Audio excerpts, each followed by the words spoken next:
much cursing as possible would be great. Oh, fuck. All of the swears. Yes.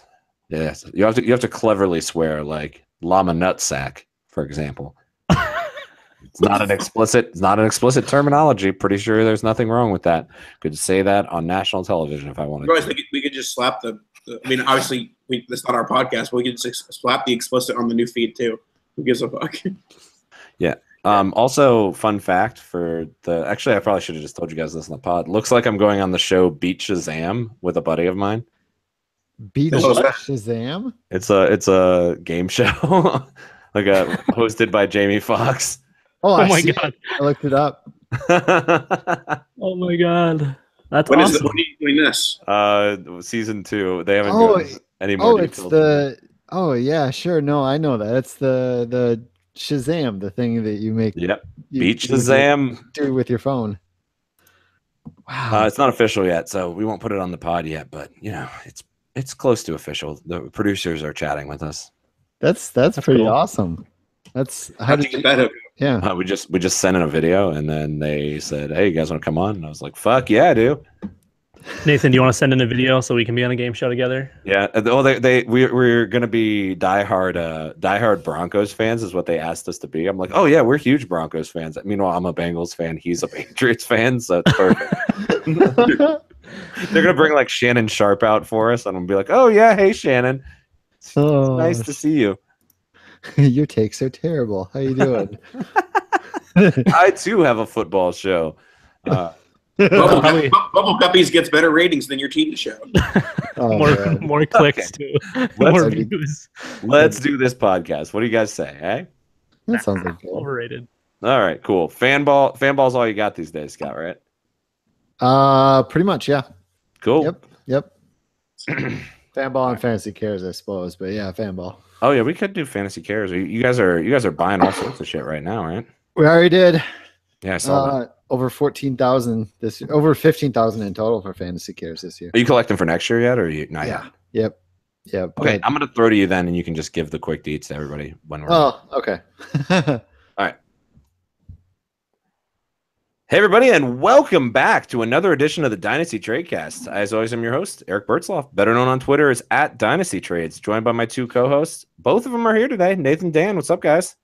Hello. Good evening. We are here. I stole it from Nathan. I know how much he loves to go second in the introduction, so I figured I'd just go quick. They're on that East Coast delay, which is just stupid. That's the worst time zone. It is a bad time zone. I'll give you that. Speaking of going quick, we were all talking about having kids before the podcast. Just want to let you guys know, I go to sleep and get up whenever I want, pretty much. So it's pretty good to not have kids. Yeah, it's cool to not be fulfilled in your life, Nathan. That's great. That sounds awesome. Yeah, my day starts and ends based on when everyone goes to sleep. So yeah, I can actually hear a wailing kid in the far distance in the back of the house. So that's great. Hopefully the mic isn't. Okay, we are joined by one of our favorite guests. No offense to other guests, but Scott Fish rules. It is Scott Fish of the Scott Fish Bowl, Fanball, Fantasy Cares, Twitter @ScottFish24. All of these things, Scott Fish, the Bull Rush podcast. What don't you do, Scott?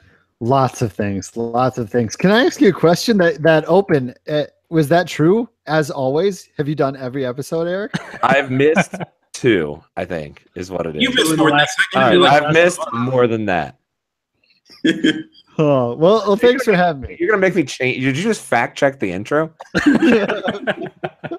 Gotta be held accountable. You gotta be held accountable. A little bit of fun there. I feel like I heard one that you weren't on once. I just wanted to double check. It was probably better, to be honest with you. It was probably better.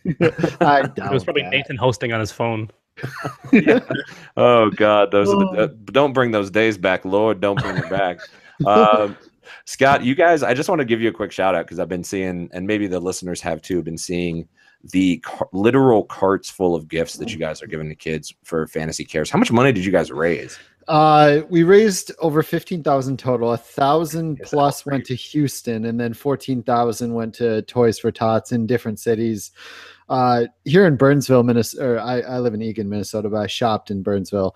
We bought $7,300, and it was about 18 full carts worth. That is outrageous. How many? I mean, do you have any idea roughly how many toys that is? Not even a remote clue. I should count. That'd be an interesting thing to look up. I mean, that is legitimately one of the better things this fantasy community does, headed by really you and Jeff Miller, I believe, right? Did I snuff anybody there? No, actually, it's just me. Okay. It's Well, just then been yes. me for 3 years. So I'm giving undue credit to Jeff Miller. Is what you're saying? Jeff Miller did the year before I started. He ran a Toys for Tots drive on DLF, and I kind of, took that over and incorporated into what I was doing with Fantasy Cares. The year before Fantasy Cares, I helped with some GoFundMe's for some people in the fantasy industry, and no, but yeah, it's been pretty awesome, and I do send money down to Vegas every year for Jeff to spend down there.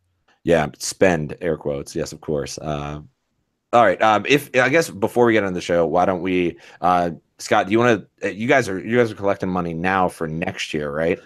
Christmas hasn't even happened. You're already raising money for next year. Do you want to just give a quick rundown of what the listeners can do? There's going to be, I'm assuming, countless opportunities for them to play in leagues for Fantasy Cares and down the road. But what can they do if they want to donate today? Well, right now there's kind of a mailing list, and there's soon to be a donate little button on the site. I can't remember if I got that up or not yet, but we have had $130 worth of donations so far for next year. But go to the site, and if that donate button is not on there, just sign on the mailing list. But it should be up there soon if it's not. And what's the site, Scott? FantasyCares.net. Wow, I flew over that. Looking out for you, brother. All right. Thanks, and we'll definitely bring some stuff up, and we have in the past. I think if our Scott Fishbowl was given away if you donated to Fantasy Cares. So there was a number of things that this show doesn't participate in that were huge on that. So enough sappiness. Why don't we get into the show? I want to let everybody know you can get a listeners only 30% discount to RotoViz NFL Pass through the NFL Podcast homepage. That's rotoviz.com/podcast. Your subscription gives you unlimited access to all of our NFL content, and it helps support the pod. So remember to contact us via email if you want to do that. That's rotovizradio@gmail.com, or you can reach out on Twitter, slide into those DMs at rotovizradio. All right, boys, it's playoff week. I heard a very salty Nathan pre-show because he lost all of his games. Did anyone do well this week? Oh, I did. Well, aside from the league where I took Scott's like crazy, insane stretch of 7 straight championships, my team put up a goose egg, just like Scott's team did last year. So in that league, I have zero hope of doing anything. I'm out of that one, but I did happen to beat Nathan just by a few points in one of his playoff games. Nathan, do you want to let people know how that one went? I feel like you just told everybody how that one went. It went not well. I lost all my playoff games, and you guys just beat me. And Dan was another one. Dan actually didn't know going into the weekend he was going to end up playing me.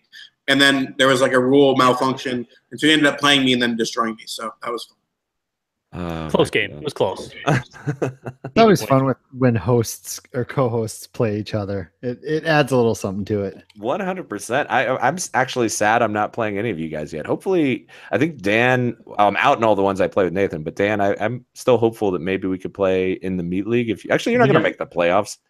What? I got top score this week, Broseph. We're playing. We'll see. I'm gonna be taking over first this week after I put up a nice 30 points. You're still behind me. We should talk some That's not true. I'm actually ahead of you. I'm in second place, mofo. Suck it, man. All right, Scott. Any successes? I think we all did. Everybody get eliminated real quickly from the Scott Fishbowl. I know I did. I'm still barely alive. I got kicked out last week. All right, Nathan. I'm not sure. It's rigged against me, man.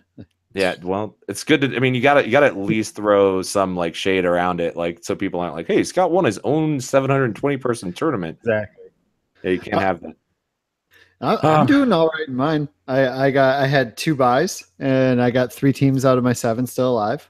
Nice. Yeah, I might if you go 50%, it's good. I'd have a 4th depending on how tonight goes. I just need Mr. Kenyon Drake to outscore Deion Lewis by 8 points, and I'm good. All right. I have no idea how that's going for you right now. We try not to give live Monday Night Football updates as happening because it's really boring to listen to Tuesday morning after you already know how it goes. So, okay, let's pivot to the Twitter poll. Put this train back on the tracks. And this week's Twitter poll, brought to you by Nathan, is Josh Gordon or Jarvis Landry. I'll kick to Nathan first since he made it. Which side do you want, and how do you think it's going to go on Twitter? Well, it's interesting because a couple weeks ago, before Gordon had stepped on the field, we put the poll up of Josh Gordon or Martavis Bryant. Yes. I think that one was like 50-50. I think it was still in favor, though, of Gordon, if I recall correctly. But it was still kind of close. And then this one, Josh Gordon versus Jarvis Landry.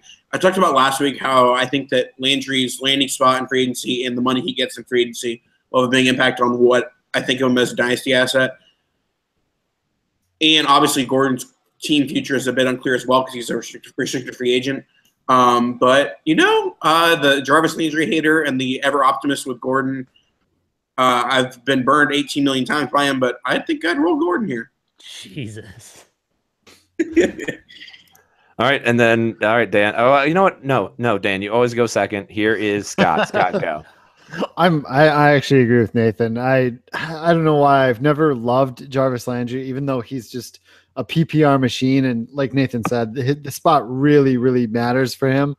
But I'm a Josh Gordon guy too. I can't help it. And I feel like what he's done already has justified that. People were offering me more than a first round pick for him before he even came back, like the week or two before. And I couldn't do it. I can't do it. I'd rather have Gordon long-term, and he's an RFA. You don't know that he might find another spot, or that Cleveland team with all the picks and that core around him, they might seriously improve as well. I don't know. I like the optimism of Gordon.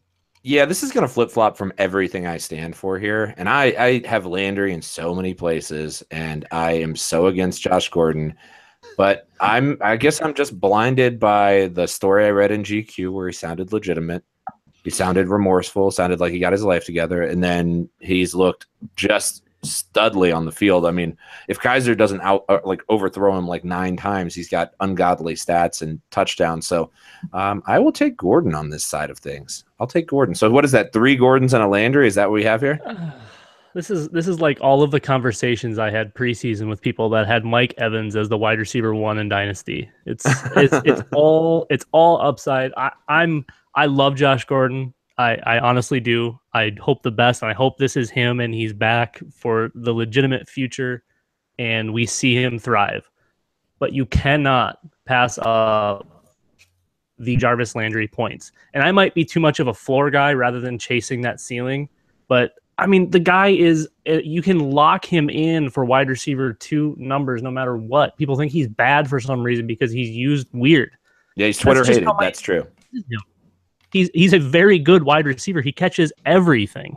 So, I mean, and I love Josh Gordon, but you cannot give away these points when Josh Gordon is still just an upside play at this point. I love him. He's got all the talent in the world, but you've got to take the points. Okay, guys who didn't cheat and look at the poll, any ideas what the poll is going to look like here? I already saw the poll. All right, Nathan's now admitting. I saw the poll a while ago. I don't know if it's flipped, though. I haven't looked at my phone in like 45 minutes aside from Voxer, so I'm going to say 53-47 for Gordon.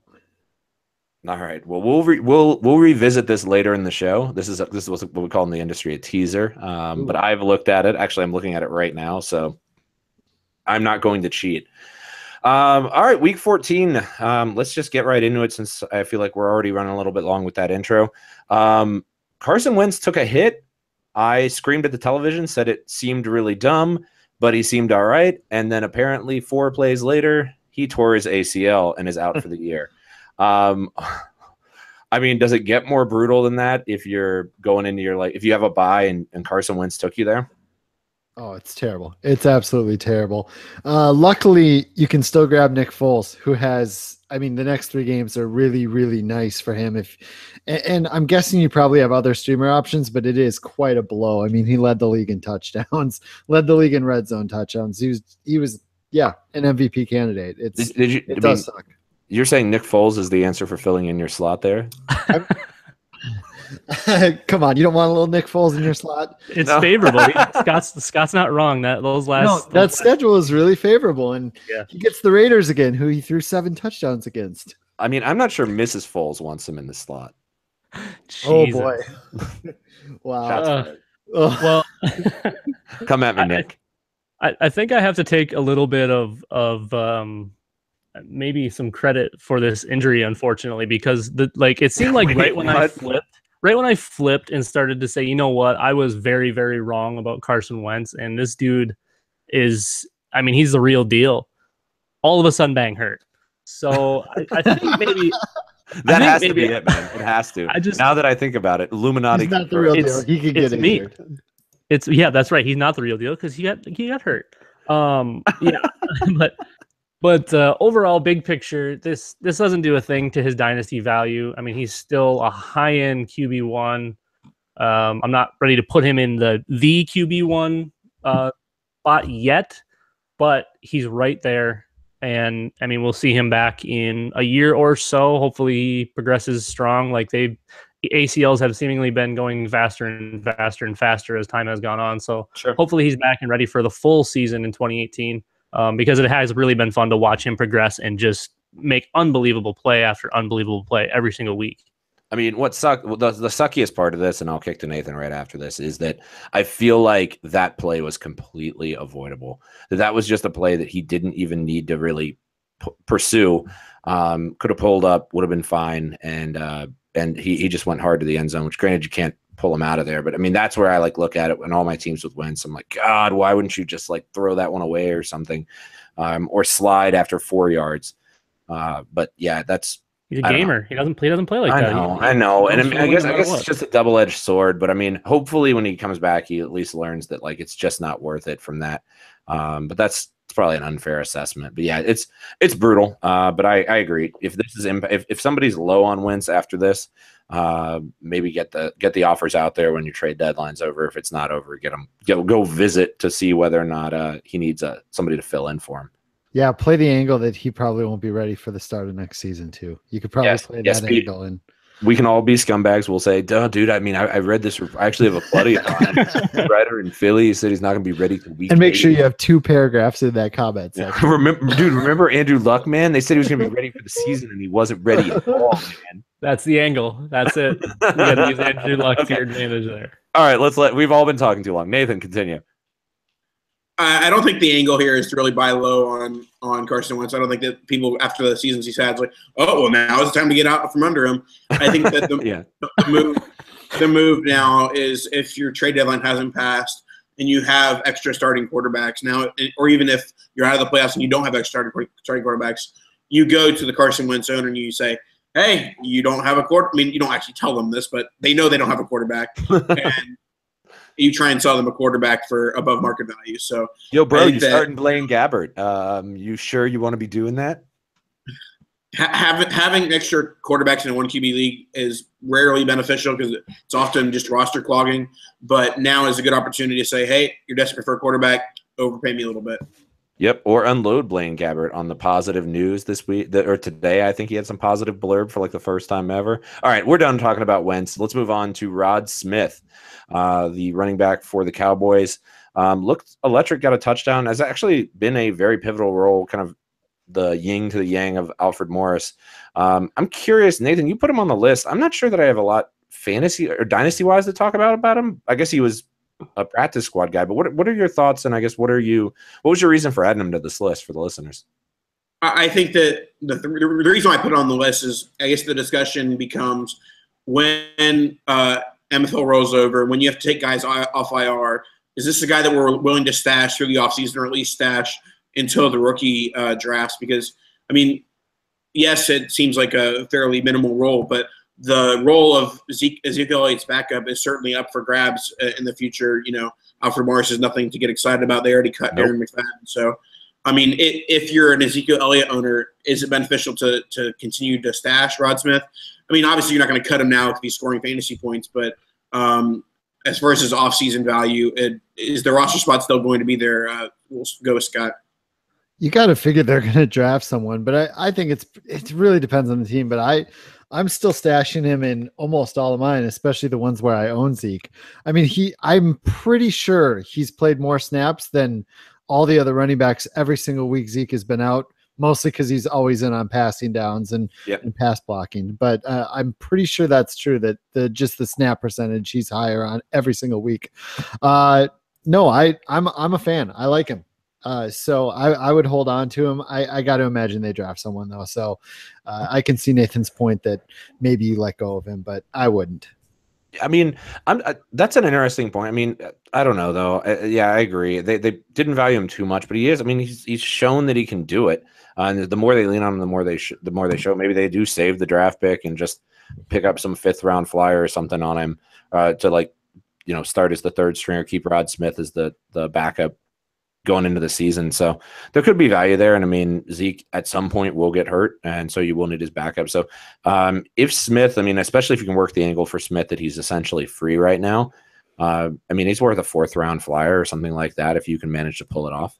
If you're both out of the playoffs, say like, oh, I'll give you a 4th round pick if none of the contenders are going to give you anything for him. You could definitely do worse at the end of your bench than having Rod Smith. And I have a weird take about what could potentially become of Rod Smith. He can play an H-back kind of tight endy role. He's a big dude, and we could kind of see him transition into like, he's not going to get that good, I don't think, but like a Delaney Walker type, because Delaney used to play that fullback, H-back, tight end, kind of weird role where we saw him kind of doing the things that Rod Smith's doing. And I think he's a good enough athlete, and he's big enough where he might be able to roll into something like that. So that would be worth a stash alone, just in case he does kind of, transition into that type of role. So I think he's definitely worth hanging on to.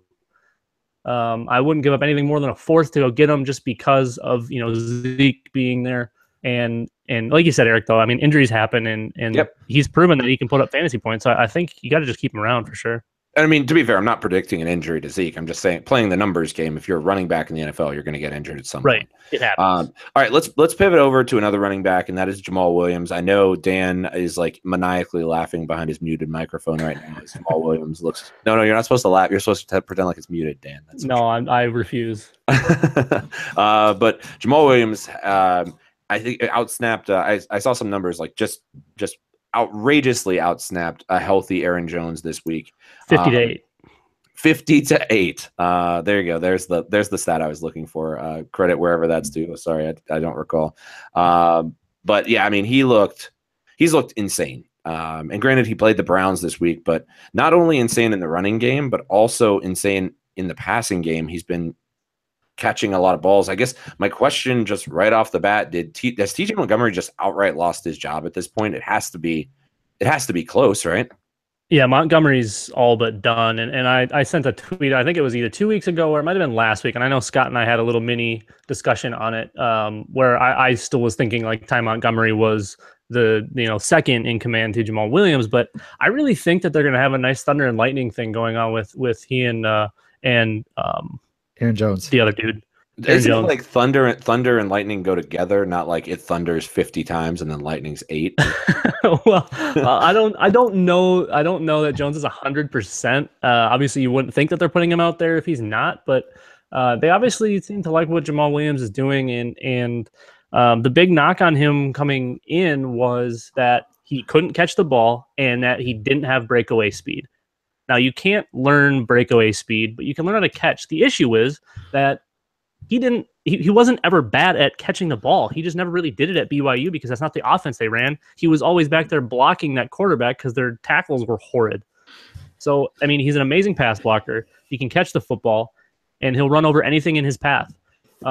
We've kind of got a Marshawn Lynch-y type guy here. I don't think he's got the speed that Peak Lynch had, but this is a guy I've been in love with since we pre-draft process when we were going through all of the rookie class and trying to find a good spot for these guys. I had him ranked probably too high at the time. Now it's looking like it might have been a decent call. But I don't think it's his backfield to run away with yet. I still think they're going to find a way to get Jones mixed in there because he's a very talented player. I overlooked him big time, and we got to see him a few times during the season when he actually looked really good too. So I think these guys are the future of the Green Bay backfield. I think they drafted him for that reason. And it'd be nice to see Montgomery get back in there and maybe play some receiver again. We don't know what's going to happen with Randall Cobb. I'm guessing that they're just going to either let him walk or try to restructure. I would assume a restructure with Jordy because they probably want to make space for Adams. There's a lot going on in Green Bay. Well, let me say, because we are a dynasty value show, Williams was probably consensus-wise a late second in valuation before he really started breaking out here. Where is his valuation now? And Nathan, do you think he's going to be the starter going forward? Or do you think that they're going to feel comfortable with Rodgers back with Williams at the helm? I think it's within the range of outcomes that they enter 2018 with those three running backs, Jones, Montgomery, and Williams. But I don't think that it's within those range of outcomes that Williams ends up being a lead back in this scenario. I think that it's more likely that it's a split backfield with Montgomery getting some touches. Jones obviously you said that 50-8, there was a differential there this past week. But as far as a long-term outlook or just even an outlook just for 2018, I think that Williams being a true lead back in the offense is not likely. It's certainly possible, but I don't see it happening. I'm not buying in on the Williams hype. Well, what's the value you have on him then? I'd sell him for an early second. What do you think? Do you think the market bears a first right now? No. Scott? I think there's too much uncertainty for a first-round pick for either of those guys right now, honestly. I'm more of an Aaron Jones guy, but, the numbers bear it out that Aaron Jones has been more explosive, more 10-plus and 15-plus yard runs, but Jamal has been way better in the passing game, although I will say Aaron Jones has been decent in pass pro. It's just such a split. But the thing is, if McCarthy's still there, McCarthy loves using one back. He just does. I know they have such a thunder and lightning thing, but McCarthy over the last several years, he'll ride a hot hand in a game. It doesn't seem like he splits it too much. So it's a situation I'm probably just avoiding. Their ADPs last month, I think one was in the 70s and the other was in the 150s. And I can see them flipping or just people just getting all confused on the next month of them. I don't love it. Yeah, I guess you're right. I guess it really is the uncertainty, but if you do manage to hit the starter in this, if you do pay a second and for sure, and Williams ends up being the starter, you've hit an absolute home run because he's going to win people their leagues this year. Yep. He's going to, for sure. Speaking of other people who are going to win people's leagues for them this year, Alex Collins is good at football? Question mark. I think this has snuck up on all of us. He's been producing for weeks at this point, but as soon as Terrence West kind of exited this picture, Collins has just been let loose. And in a primetime game, I saw basically all of Dynasty Twitter saying, "Oh, I've been sleeping." I think even Ryan McDowell was like, "I have been sleeping on Alex Collins." I guess let's kind of have the same discussion as Williams with Alex Collins here. Is this the real deal? Is he going to be the starter next year? And what's his dynasty value? I actually think both. The Kenyon Drake falls in this category too. Because I have both of them on one of my teams. I've been thinking about them a decent amount.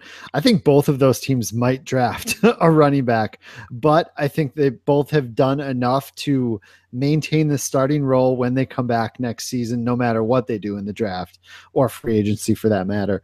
So it's like a Rob Kelly situation. Is kind of yeah. Any one of those. Jeremy Langford or whatever, sure. but I like Collins and Drake significantly more than I liked either of those two. But Collins is a young dude. Collins is 2 years out of school now, and he's bounced around a bit. There were a lot of people that really did like him coming out too, and he just didn't pan out with Seattle and whatnot. And he is looking beastly though. He's making the most of his opportunities, and I'm a fan. I think he starts the year next year as a starter. I would probably pay a second for him. I would go that high probably. Also, yeah. Sorry, go ahead, Nathan. I'll say I trust Williams slightly more than I do Collins. I think that the fact that he was released by Seattle and Baltimore picked him up for free, there's less of an investment, less of a, okay, this is my guy type of situation where that's the type of thing that guarantees that he's going to get touches in future years. Certainly not the case with Collins. I can see giving a late second for him if you're in contention right now and need a running back. But overall, I think that his job isn't safe. I think that, Baltimore could very easily invest a high pick. And, people are talking about how great this 2018 running back class is. I know we do this every year, but it's going to be a very good class, lots of depth. So I think that Alex Collins surviving free agency as well as the draft without getting, at the very least, a running mate are slim to none. Yep.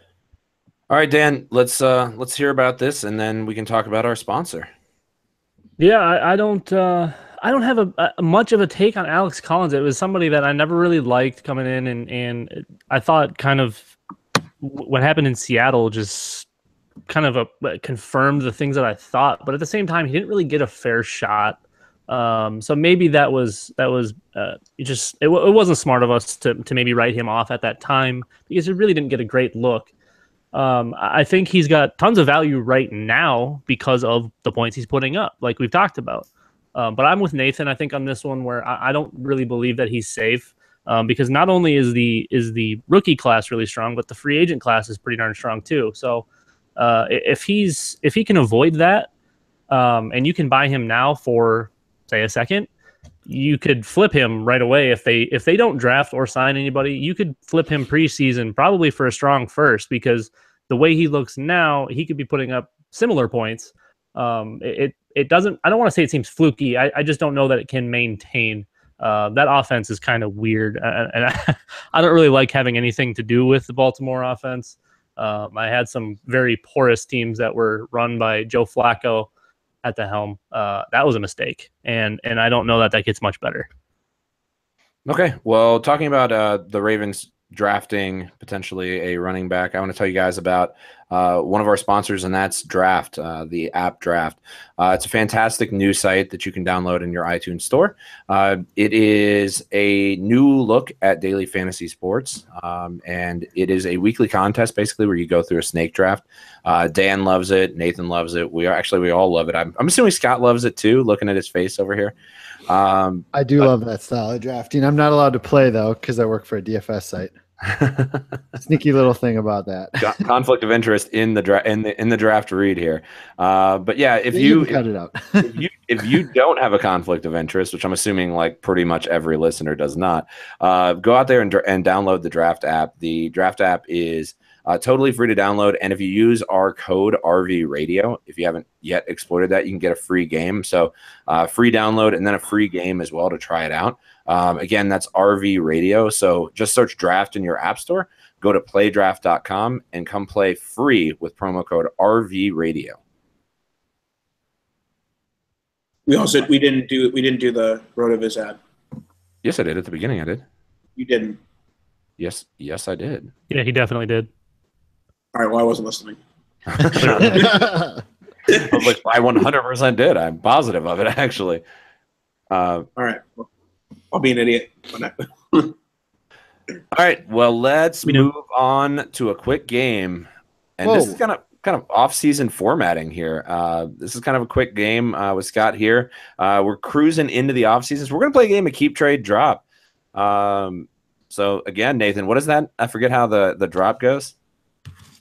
Keep, trade, drop. Drop? Hold on, guys. Before we start, we have to decide, do you want Adams, Thielen, Alshon, or Adams, Thielen, Funchess? I think Alshon is a more interesting discussion. Yeah. As ridiculous as Thielen and Alshon sitting next to each other and names being equal to each other is. Yeah. All right, let's start. Cool. Let's dive into our first keep trade drop, and this is we'll call it the sketchy quarterback keep trade drop here. And this is Superflex as well. No, I'm going to call it the sketchy quarterback keep trade drop. I'm going to call it because I don't think these guys are good in even Superflex. Let's go with Hundley, Kaiser, and Brissett. Three guys who might not have a job next year. Wow. Are we starting with someone in particular? I mean, you just pick which guys you want to keep, trade, and drop. We'll start with you, Scott, since you spoke first. Oh, man. Oof. That's rough. I think I'm going to go with Kaiser. I don't know why. With which thing? Keep, trade, or drop? Oh, sorry. I'm going to... Hold on. Let's explain the rules real quick. You're going to pick three names, and you're going to assign keep, trade, or drop to them, Scott. I'm going to... Okay. I'm going to drop Brissett. His red zone numbers are terrible. So many of his numbers are terrible. Luck coming back, he'll still be under contract. Hundley, I guess I'm going to keep and hope. And Kaiser, I'm going to try to trade because I think he might have the most trade value out of all of them right now. All right, that's absolutely correct. We're done here. No, I'm just kidding. And that's a wrap. Thanks for listening. That's a wrap. On to the next category. No. All right, Nathan, Dan, hit me. Go ahead, Nathan. All right, I'll continue, and I'll pretty much disagree with everything that Scott said. I am going to be keeping Jacoby Brissett. I think that he has had the best performance of these three players so far this season. I think that while he may be kind of stuck behind a better quarterback like Hundley is, I do think that the culture is so bad that they're going to use this free money they got by giving away a wide receiver that was terrible and Dorsett to get Brissett. I think that they trade Brissett to get a pick or a veteran player, someone who will help Luck be better. So I think that he might step into a starting role, if not at the very least a camp battle type role. I will trade Deshaun Kaiser because people are going to be all excited about Gordon and Coleman. And I will drop Hundley because I don't see him ever starting as a starting NFL quarterback. Okay. I'm going to agree with one of the things Nathan said, and we'll get to it in a second. My keep is going to be Deshaun Kaiser. Whoa. Because like in college, during his very short pro career, I have seen flashes of things that make me think maybe one day he could make more than one of those passes per game. So I think just based on upside here and potential future points, I have to go with Kaiser as my keep. I also think he probably has the most trade value, so I think that one's kind of give and take a little bit. But so I'm going to stick with Kaiser as my keep. I'm going to trade Brissett because that just makes the most sense because the third option is just not good at all. Brent Hundley is absolutely my drop. He's not good. Not good. I know there was some love over that rollout. Dan. Well, he's not good. There was some love on that rollout pass to Jamal Williams, and I mean, I could make that throw left-handed. All right. I'll just go real quick because we're still kind of running long here. I'll actually keep Brissett. I think he's got a solid chance of continuing somewhere as like a dare I say like Nick Foles. That's two mentions of Nick Foles. We got to make sure we don't say it again. He's going to show up and be really upset. I would probably keep Brissett. I would probably try to trade Kaiser and just sell the guy on the number of points he put up and hope he didn't watch the tape. And yeah, there's nothing I really see in Hundley that looks that good. Sorry, Sal. All right, I'll continue on with the running backs of our keep trade drop tonight. And it is going to be Carlos Hyde, San Francisco 49ers, Jordan Howard, Chicago Bears, and LaShawn McCoy. For fun, I'll start us off here. I am going to be keeping Carlos Hyde because I think that he has the safest role of these three long-term. With what team? What? I said with what team? It doesn't matter. He's the one who I'm most sure will be a starting running back in 2018, 2019. Jordan Howard is going to be my drop, and then I'll trade Shady thinking that someone's going to overpay for a win-now type move in the playoffs. Yeah, I mean, those are horrible takes, Nathan. But I will go ahead and give you credit where it's due here. You wrote Joho on our script here. And I had no idea what that was, and I've never heard Jordan Howard called Joho, and I now am in love with calling him Joho. So, well played to you, sir. I will keep Jordan Howard. I will trade Shady, and we'll drop Hyde. Never been a Hyde guy. Shady's always got a lot of value come redraft season. As everybody gets excited, and Howard just continues to do it with nearly nothing in Chicago. So those are my reasons, and those takes are actually good, Nathan. Mediocre at best. I'm going to keep LaShawn McCoy. I thought he was going to slow down this year, and Buffalo is just miserable, but he's still easily the most talented guy in this group, and he's going to keep putting up points. He doesn't look like he's getting any older. He looks like the same Shady. Maybe a little bit of quickness has gone away, but that's my guy in this group. I'm keeping him. I'm going to trade Jordan Howard because 1, he's terrible, and 2, he's got the most trade value. 3, I'm just going to drop Carlos Hyde because that's the only option I have left, even though I actually like Carlos Hyde. All right. I am also with couple of you guys on trading Jordan Howard. It's just because he has the most value of this entire. What is his value? You guys think? Real quick, does any mean is he worth a first right now? Too much.